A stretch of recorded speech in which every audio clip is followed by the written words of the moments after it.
contează, treci odată pe acolo.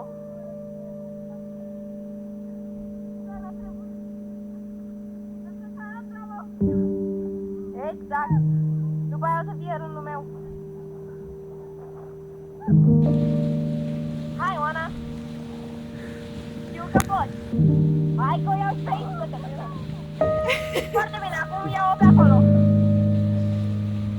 Nu se poate așa ceva, nu se poate, oh my god, cum pot să faci așa ceva? Stai să mă vezi pe mine. Bine, Mr. Popeye. Acum? I'm filming, man. Bă, și țigări.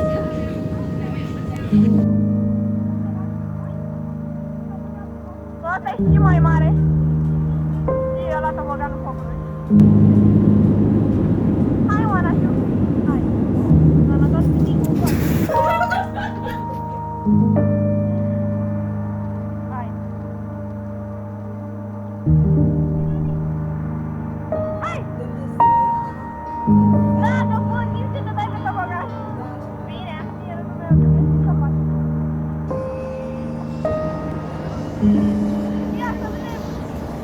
Urca lui Adra, asta curajoasă. Hai, bine, Cauți ca să...